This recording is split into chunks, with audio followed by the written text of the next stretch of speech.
Shit, we're gonna finish the triads and Liberty once and for all. 8 Ball's rigged a dust cart with a bomb. It's on a timer, so if you mess up, there'll be no evidence. Go and pick up the dust cart. Careful. 8 Ball says it's real sensitive, and the slightest bump could set that thing off. Their fish factory will open its gates for a dust cart, so you can drive right in. Park up between the gas canisters and get the hell out of there. I want it to rain mackerel. We're talking real biblical here, nothing low budget.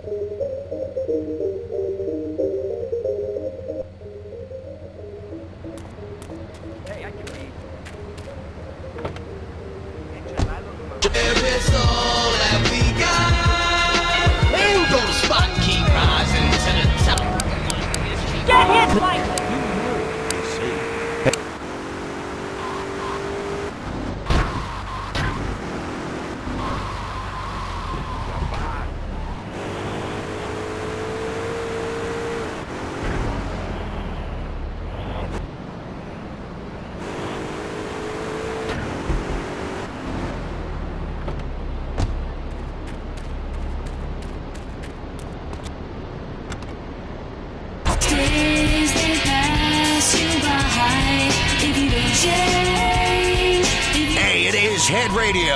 I'm Michael Hunt. You can call me Mike, with another fat jam of non-stop rock from the station that can give you more because we pay our employees less.